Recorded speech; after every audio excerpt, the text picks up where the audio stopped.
say you can spend half a lifetime with someone, and still never really know them. I thought I had built everything the right way: a loyal marriage, 2 incredible sons, a quiet, honest life in Portland.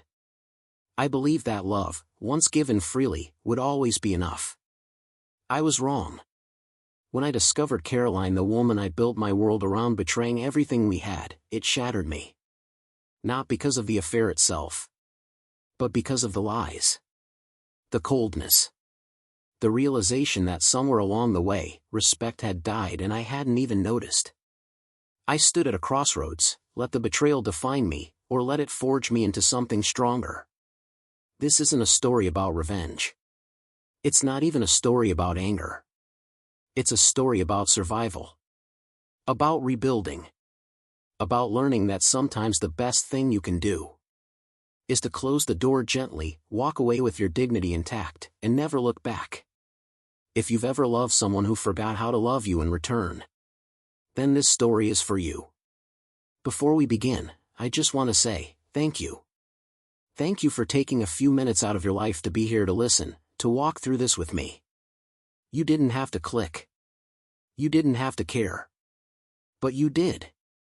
And that means more than you know. This isn't just a story about heartbreak. It's about standing back up when the world knocks you down. It's about rediscovering your own worth when someone else forgets it.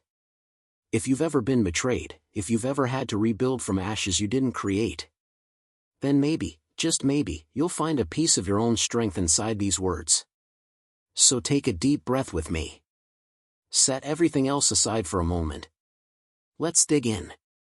She refused for 20 years, then did it twice in 1 week with a smirk. I asked why. She just chuckled. That's when I decided it was time for the ultimate revenge. People say you can spend half a lifetime with someone and still never truly know them. I used to laugh at that until 2 months ago. My name is Ethan McAllister. At 52, I'd built what most would call a respectable life. Senior architect at a firm in Portland, Oregon. A cozy home in the suburbs. Father to 2 grown sons, both off making their own mark in Seattle. I've always been the stable one. Loyal, grounded, dependable. I wasn't the flashy husband, but I was the man you could always count on. For 27 years, I stayed true to my wife, Caroline. She's 51 now, an interior designer with a gift for making any house feel like home. When we met, I was drawn to her calm confidence, her elegance. Caroline was never overly affectionate, especially in private moments. But I honored her limits. We built a life from scratch: careers, a family, memories stitched together like an old quilt. To everyone around us, we were the perfect couple. The ones others envied. It was a quiet Thursday night when I finally asked her the question I'd been biting back for weeks. The soft glow of the fireplace lit the room as she scrolled her phone, detached as ever. "Can I ask you something?" My voice almost cracked. She murmured, barely glancing up. "Why the sudden change in the bedroom? You've started doing things you spent 20 years saying you hated." She paused, set her phone down, then laughed an odd, hollow sound. "You're not complaining, are you?" I kept my voice steady. "No. I'm just wondering, why now?" She pulled the throw blanket tighter around herself and said nothing. That silence told me everything. I pressed on, maybe too hard. "You're like a whole different woman now. Almost like when you were younger." The words barely left my mouth before she stood up sharply. "If you don't like it," she snapped, "we can go right back to how it was before." Then she stormed upstairs, leaving me alone with a hollow ache in my chest. And that, my friends, was the moment I realized she hadn't changed for me at all. She changed for someone else. And I was about to change everything. I stayed perfectly still, watching Caroline retreat. Just as her fingers brushed the doorknob, I spoke calm, deliberate. "It's fine," I said. "I'll know everything by tomorrow morning anyway." She froze mid-step. Her head tilted slightly, tension radiating off her. "What did you say?" I stared straight at her back, my voice even, though my chest felt like it was about to crack open. The private investigator I hired 8 weeks ago. His final report lands on my desk first thing in the morning. Caroline didn't move for a second. It was like someone had sucked all the air out of the room. Then, in a blur of motion, she slammed the door. Seconds later, she was back, hammering on the wood, sobbing, begging, her voice cracking, her words incoherent. For the first time in 27 years, I didn't answer her. Not because I hated her. Because I needed the truth more than I needed her lies. Alone in our marital bed, I stared blankly at the ceiling. Tears slid silently down both sides of my face, soaking into the pillow without a sound. The weight in my chest was unbearable, like drowning in my own skin. But beneath all that grief, something new was taking shape, sharp, cold, righteous. Tomorrow, the answers would come. Tonight, the morning had its moment. At 2:42 a.m., I opened my eyes, though it would be a lie to say I had slept at all.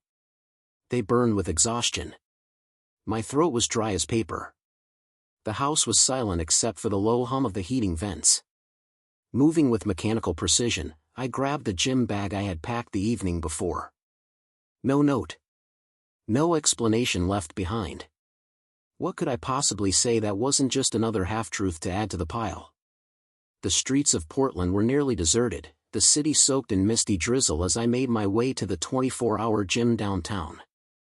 For the next 2 hours, I punished myself, lifting until my arms shook, running until my legs buckled. I welcomed the physical pain, it was easier to endure than the agony inside my chest. In the locker room shower, I stood under the scalding water, letting it pound my shoulders, letting it wash away the last fragile pieces of denial. Whether it was sweat or tears circling the drain, I didn't care anymore. I changed into the clean slacks and button-down shirt I had kept hung in the car, neatly pressed. At 6:10 a.m., I slid into a booth at Penny's Diner, a few blocks from my office building. The early crowd was filtering in construction workers with worn caps, young execs glued to their phones. I stared at my buzzing phone. 41 missed calls. 18 new messages. All from Caroline. I flipped the screen face down without opening a single one. Coffee, sugar? The waitress asked, lifting a pot. Yeah. And don't let it run dry, I said, my voice barely recognizable. After she poured, I thumbed out a quick text to Tom Granger, my deputy at the firm. Need to meet. Pennies. Before office hours if you can swing it. Then I waited for coffee, for truth, and for whatever came next. Tom replied almost instantly, be there in 15. True to his word, he slid into the booth at Penny's Diner 14 minutes later, his sharp eyes scanning my worn-out appearance before he even sat down. Christ, Ethan, Tom muttered, setting his coffee down. You look like you've been through a damn war. I gave him the short version. Caroline's sudden shift in behavior, the blow-up the night before, the private investigator I had hired 8 weeks ago. So you don't actually have proof yet? Tom asked, stirring sugar into his coffee without looking up. Meeting the PI at 8, I said, checking my watch. But, deep down, I already know what he's going to tell me. Tom leaned back, his face grim. He'd lived through his own brutal divorce 5 years ago, the kind that leaves scars no one sees. You know how I found out about Linda, he said, voice low. I shook my head. STD, he said bluntly. After almost 19 years together, she gave me something she picked up from some gym trainer. She even tried flipping it on me at first, said I must have been the one cheating. He gave a bitter, humorless laugh. Classic projection. She folded as soon as I slapped the lab report down on the table. I winced, the pain in his words cutting deeper because of the quiet way he said them. I'm sorry, man, I said. He shook his head. Best thing that ever happened to me, looking back. Hard lessons shape you. Tom leaned in closer, voice steady. Listen, Ethan. The cheating itself? That's just the surface. It's the lying. It's the looking you dead in the eye, day after day, pretending like nothing's wrong. That's what breaks a man. I nodded, something sharp and cold forming deep inside me. Hope had died somewhere around 3 a.m. Now, I just needed the truth to bury whatever was left. You shouldn't go home tonight, Tom said after a pause. Take my place up at Tanner's Lake. It's empty till June. Keys under the grill cover. I'll think about it, I muttered, though my mind was already racing elsewhere. If the morning's meeting confirmed what I suspected, I wasn't planning to retreat. I was planning to fight back. I paid the bill, clapped Tom on the shoulder, and stepped into the crisp Portland morning. The sky was crystal clear, a sharp contrast to the war brewing inside me. I slid into my car, punched the detective's address into the GPS, and pulled into traffic. One thought hammered through my mind, over and over, steady as a drumbeat. If this is the battlefield you chose, Caroline, I'm the one who's going to win. The detective's office was tucked into a nondescript brick building downtown, wedged between a tax consultant and an orthodontist. Frank Ramirez was a retired Portland PD veteran, with salt and pepper hair and tired, sharp eyes that had clearly seen it all. He didn't waste time with pleasantries. It's all there, he said, sliding a thick manila envelope across the scuffed desk. Close to 100 pages. Photos, transcripts, call logs, text message captures. 8 weeks of surveillance. I stared at the envelope, but I didn't move to touch it yet. Mr. McAllister, Ramirez said, his voice steady, almost kind. I've been doing this a long time. 23 years. I know it feels like your world's about to collapse, but believe me, whatever's in there, it's better to know than to wonder. My fingers felt stiff as I finally reached out and cracked the envelope open. The first photo showed Caroline stepping inside a vacant house with a big for sale sign still posted out front. Nothing damning. Not yet. The second shot? Caroline laughing, head tossed back, hand brushing the shoulder of a man probably in his early 40s. Athletic frame. Tailored jacket. A gleaming Rolex flashing on his wrist. The typed caption below the photo read, Lucas Bryant, another agent from the boutique real estate firm where Caroline worked. By the fifth photo, they were kissing right there, half hidden behind the carport of another empty property. They used the vacant listings, Ramirez explained quietly. Easiest place. No nosy neighbors. No cameras. He flipped a few more pages for me. They meet up 2, sometimes 3 times a week. Sometimes she goes to his loft in the Pearl District. His wife's a corporate attorney, travels out of state every Monday through Thursday. I kept turning the pages, each one driving another spike deeper into the hollow pit where my marriage used to live. Then came the transcripts. We planted a mic under the dashboard of her SUV, Ramirez said. Oregon's a one-party consent state for recordings. The printed conversations blurred in my hands. Caroline, he still has no clue. Ethan trusts me too much. Lucas, ever think of telling him? Caroline, and give this up? Hell no.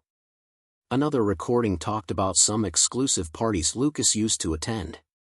Caroline giggling about it, making jokes that turned my stomach. I sat in my truck for almost half an hour after leaving Ramirez's office. The envelope sat heavy in the passenger seat, untouched now. I didn't feel pain anymore. I didn't feel anything. Had I ever really known her? The drive toward the Willamette University campus took about 40 minutes. Spring was in full bloom. Students sprawled out on the green lawns, tossing footballs, laughing under a bright, oblivious sky. It all felt obscene. I texted Ben. At Student Union. Need to see you and Luke. Important. They arrived about 15 minutes apart. Ben first, still in his mechanical engineering lab coat, safety goggles pushed up on his forehead. Luke showed up shortly after, arms full of thick medical textbooks, the stethoscope still looped around his neck from his hospital rounds. My sons. The only real thing I still trusted in my life. Dad, you look awful, Ben said, cutting straight to it, so much like me when I was his age. What's going on? I tried to answer, but the words jammed in my throat. Instead, I reached out and gripped both of their hands. And after weeks of holding it all in, I broke. The tears came without warning, silent, but relentless. The boys exchanged a worried look before pulling their chairs closer, creating a protective circle around me. We sat there like that for a few minutes, until I finally found the strength to pull myself together. Luke handed me a napkin from the table. I wiped my face, cleared my throat. "I'm sorry," I rasped. "I didn't mean to fall apart." "Dad, you're scaring us," Luke said, his voice low. "Just tell us what's going on." I drew a shaky breath. "Your mom, Caroline, she's been having an affair with a man from her office. His name's Lucas Bryant." Ben's face darkened instantly. "Are you sure?" Without speaking, I slid a photo across the table, the least graphic one. I had Caroline and Lucas kissing behind a for sale sign. Ben stared at it, jaw tightening. Luke's eyes welled up, his mouth trembling. "I have all of it," I said quietly. "Photos. Audio recordings. Messages. But I'm not showing you anymore. You shouldn't have to see it." Ben shook his head. "We don't need to. I believe you." Luke wiped his tears away and asked in a small voice, "Are you going to divorce Mom?" The question hit me harder than anything else that morning. I swallowed hard. I don't see another path. I still love the woman I thought she was. But the woman who could do this. I shook my head.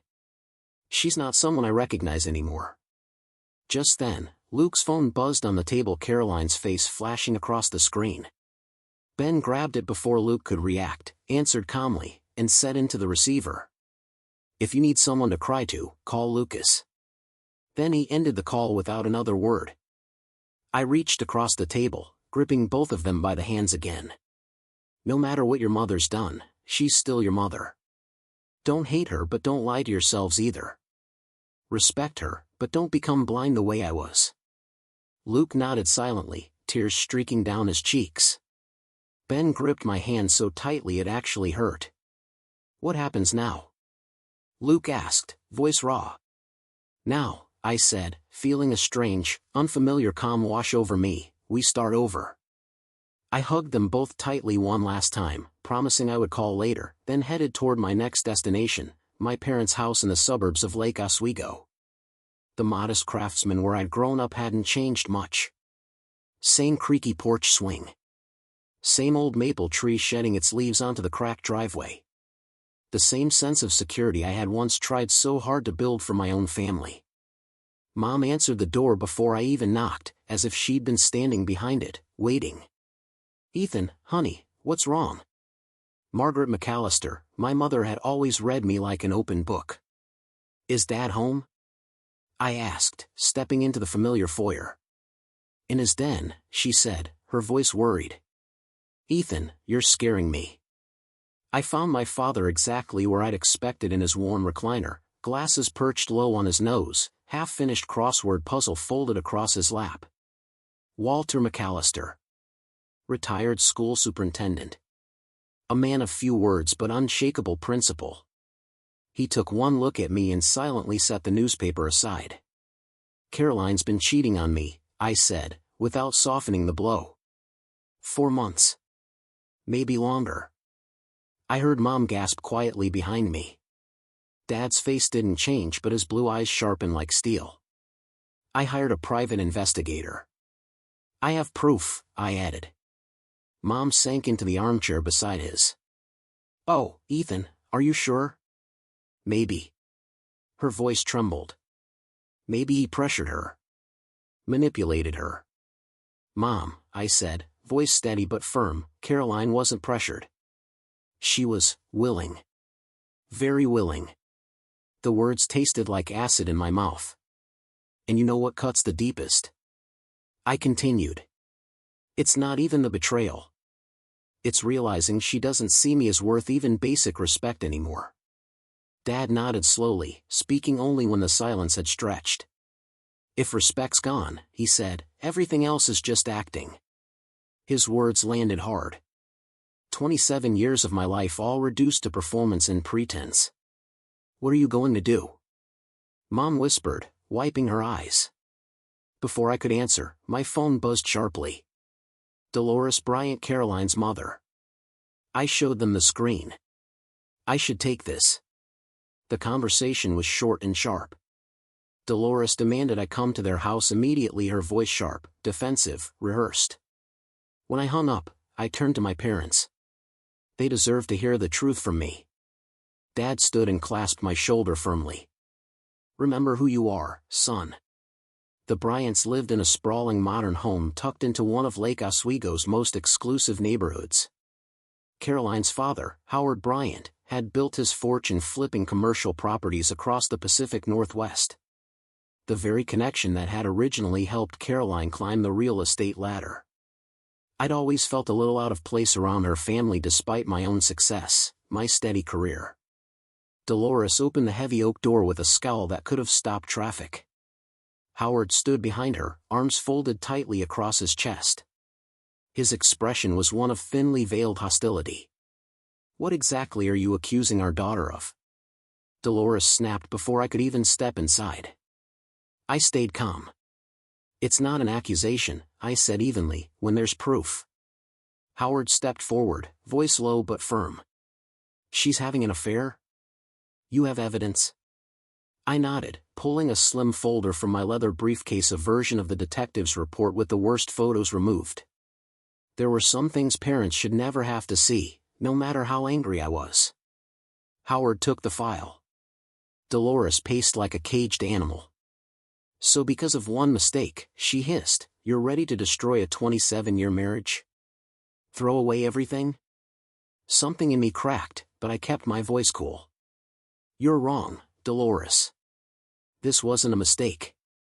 This was a pattern. A lifestyle. 100 conscious choices. I placed another stack of papers on the coffee table, this one more raw. Printouts of text messages between Caroline and her so-called best friend, Nora Whitaker, the chief enabler. Read it, I said, not unkindly. See for yourselves who's been whispering in her ear. Howard adjusted his glasses and leaned in. The words were damning. Nora praising Lucas, raving about how Caroline deserved this escape. Telling her things like, "Girl, you'll never forget what a real man feels like." And Caroline's reply, the one that gutted me all over again. I've never met anyone who makes me forget right and wrong this easily. I just want more. Dolores sank down into the nearest chair, visibly shaken. Howard closed the file without a word, disappointment carved deep into every feature. I rose to my feet, adjusting my jacket. I didn't come here to ask for permission to leave Caroline, I said. I came to inform you out of respect. Dolores opened her mouth, but Howard silenced her with a quiet, heavy look. At the threshold, I turned back once, my voice steady.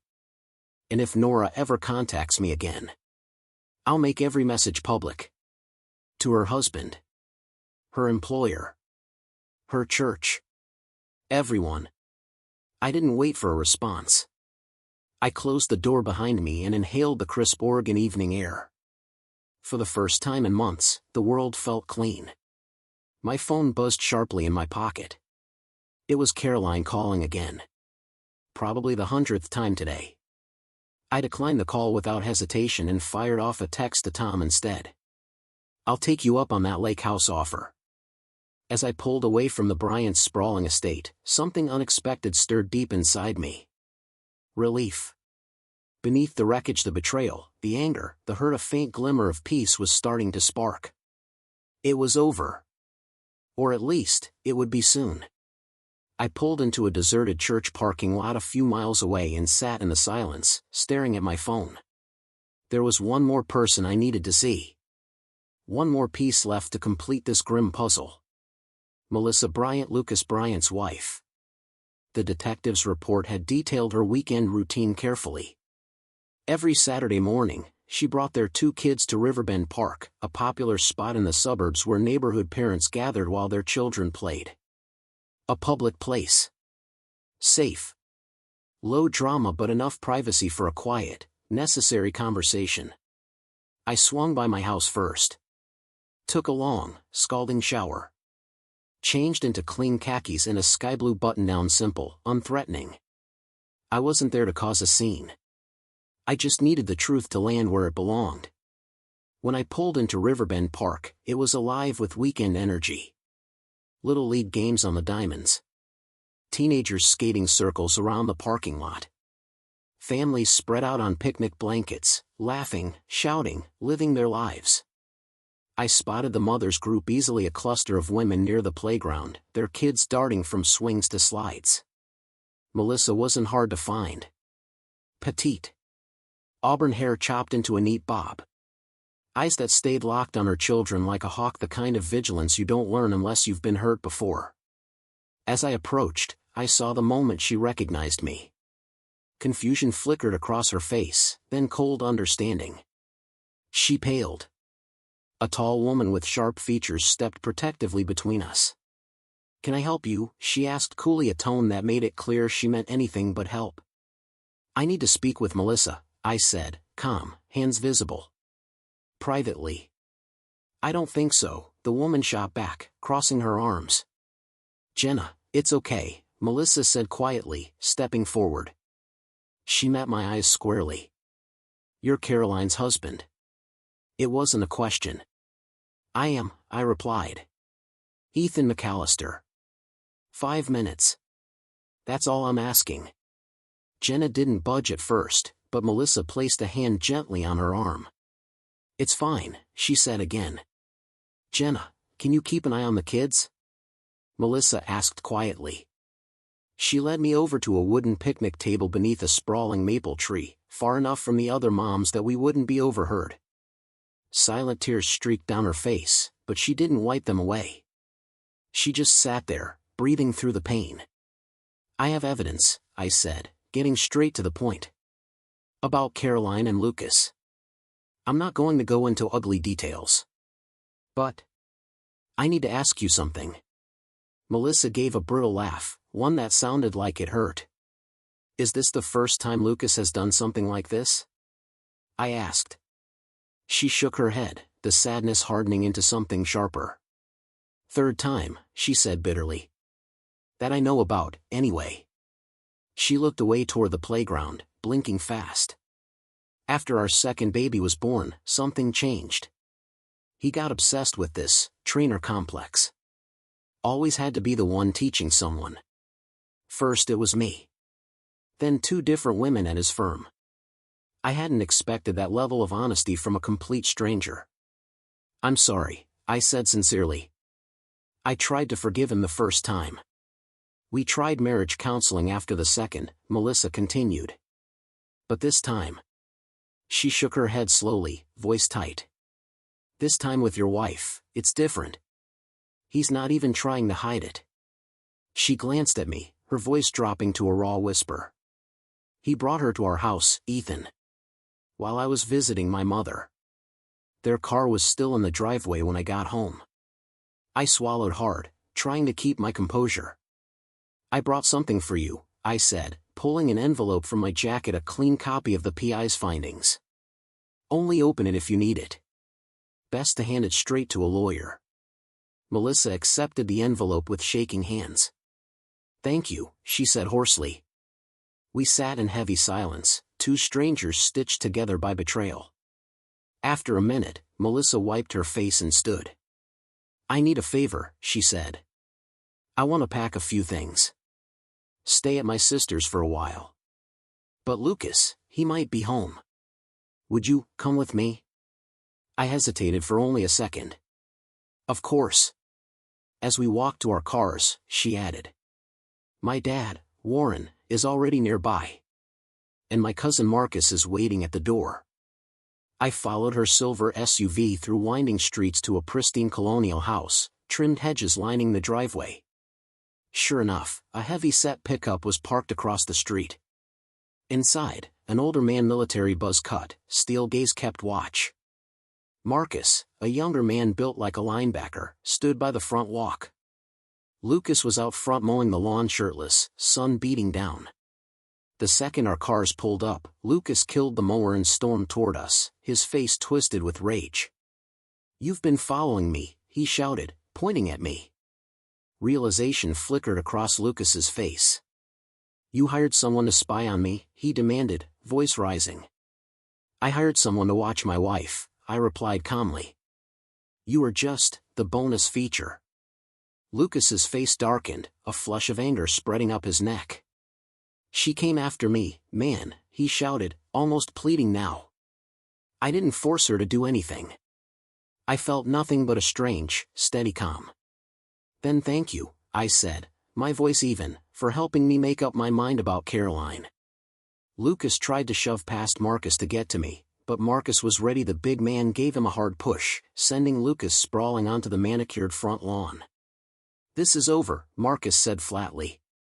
Warren had gotten out of his truck by then, standing silently, arms folded, his presence alone enough to keep the peace. Melissa touched my arm lightly. "Thank you for coming," she said quietly. "You should go now. We can handle the rest." I nodded and turned toward my car. Before I could reach it, Warren intercepted me, his hand extended. "You're a good man," he said, voice low. "You're not alone in this. Melissa could use someone who understands." I shook his hand firmly, feeling a strange surge of kinship toward these people I barely knew, a family held together by loyalty in the face of betrayal. "Take care of her," I said simply. As I pulled away, I caught one last glimpse in the rearview mirror. Lucas slumped on the lawn, beaten in every way that mattered. Melissa walking into the house, Marcus at her side. Warren standing guard near the sidewalk. A broken marriage, crumbling right in front of me. A mirror of my own. My phone buzzed with a text from Tom. "Lake house code, 5280. Keys under planter on back deck. Take all the time you need." It was time to disappear for a while. A week at the cabin on Silverwood Lake cleared my head. The little place perched right at the water's edge became my sanctuary. No Caroline. No Lucas. No drama. Just the slow lap of water against the dock and the mournful calls of loons across the mist-shrouded mornings. Then, the call came. "Dolores. Ethan, you promised you'd speak to Caroline one more time," she said, softer now. "She's not doing well." I had promised. Reluctantly. "I need a few more days," I told her. "Of course," she said. Her voice carried none of the usual sharpness. "She'll wait." 3 days later, I sent the message. "Come to the lake house. Saturday. Noon. We'll talk." "Thank you," she whispered over the line, voice trembling. I spent the morning getting ready. Not mentally, my mind was clear. Physically. I set the patio table carefully, 2 simple place settings, sandwiches neatly arranged, a bowl of cut-up fruit between them. I chilled a craft beer for myself and set out a bottle of Pinot Grigio for her. This wouldn't be a fight. It would be civil. Adult. Final. Caroline arrived exactly at noon, punctual, as always. She wore faded jeans and a pale blue blouse, her hair pulled back into a loose, no-nonsense ponytail. Even exhausted and worn down, she was still beautiful, the woman who had once been my entire world, now a stranger I knew too well. "Nice place," she said, her voice too light, too forced. She glanced around the deck, the lake glinting silver behind me, her nerves almost visible. I poured her a glass of wine and cracked open my beer. Neither of us touched the food. The silence stretched between us, 27 years collapsing into a hollow, awkward distance. Finally, she spoke. "I'm terrified, Ethan," she said, voice breaking. "Terrified of losing everything." I said nothing, just took a slow sip of my beer and waited. "I did something so incredibly stupid," she whispered. "It started. I don't know, curiosity, maybe wanting to feel alive again. Desired. Like when we were young." She twisted her wedding ring around her finger, still wearing it. "It got out of control. I kept thinking I could stop, but then I didn't want to." She looked up at me, her eyes wide and raw. "I'll do anything to rebuild what we had," she said. "Anything you ask. Counseling. Transparency. Anything. Just, please don't give up on us." I set my beer down carefully, feeling strangely detached, like I was watching the scene from somewhere above. "I can forgive you, Caroline," I said slowly. "Not for your sake. For Ben's. For Luke's. And for mine." Her tears spilled over, her shoulders shaking. "But forgiveness," I continued, voice steady, "isn't about going back, it's about not carrying hatred forward." She nodded, understanding at last. "This isn't a negotiation," I said. "We're getting divorced. The lawyers already have the paperwork ready. From now on, we communicate through them, only about the boys or finances." "And us," she whispered, her voice shattering. "There's no us," I said softly. "There's you, and there's me. Two separate people who once shared a life." We sat in silence, but this time, it was peaceful. Birds called from the trees, a soft breeze rippled across Silverwood Lake. Finally, Caroline stood, tears still tracing her cheeks. "I never stopped loving you," she said, broken. "I know," I answered quietly. It was the only truth I could give her. 7 months later, the divorce was finalized. I ended up buying the lake house from Tom's family, making it my permanent home. A quiet place. No echoes. No apologies needed. Life moved forward. Ben graduated from the University of Washington with honors and landed a job with a defense contractor up in Seattle. He called me every Sunday night without fail. Luke was accepted into Johns Hopkins Medical School. He thrived there, and eventually got engaged to one of his classmates, a quiet, kind young woman who looked at him the way every father hopes his son will be looked at. Luke stayed distant with Caroline, despite my encouragement to rebuild some kind of relationship. Caroline started dating again. An accountant, Dolores told me, a soft-spoken man with steady eyes and quiet habits. "Seems gentle," Dolores said once, in a rare phone call where we spoke more like allies than former in-laws. "Good," I said. And meant it. As for Nora Whitaker, Caroline's old confidant, she and her husband Grant packed up and left Oregon after the emails I'd sent found their way to her school's administration, his company's HR department, and their church elders. No lawsuits, every word I sent had been the truth. Lucas Bryant didn't fare much better. He resigned from his real estate firm after HR cornered him with evidence. Melissa got full custody of their kids. She sold their house and moved back to Michigan, closer to her family. Sometimes, on quiet mornings, I found myself hoping she was doing okay, hoping she found peace, the same way I was learning to. 2 years later, at a graduation party for a mutual friend's son, I ran into Jenna Ellison, Melissa's cousin. The same woman who once stood between me and a stranger's heartbreak in a crowded park. "Ethan McAllister," she said, laughter in her voice and new smile lines at her eyes. "How have you been holding up?" We talked like two veterans of the same war, trading stories from opposite trenches. Jenna had divorced too. Her own marriage had cracked after the dust from Lucas's betrayal settled. But she didn't carry bitterness. Only a calm kind of strength I recognized immediately. One slow summer afternoon, Jenna appeared at my office door. She knocked once, stepped in, and sat on the couch. "Just passing by," she said with a soft grin. I wasn't the same man I'd been 5 years ago. More guarded. More deliberate. But still a man who knew when something good was worth approaching carefully. This story doesn't end with a grand romance or dramatic second chances. It ends with something better. Peace. Self-respect. Wholeness. And the quiet understanding that sometimes the best chapters of your life come after you finally close the ones that hurt. If you made it all the way here, I want to say thank you. Not just for listening to my story, but for walking beside me through the worst and best parts of it.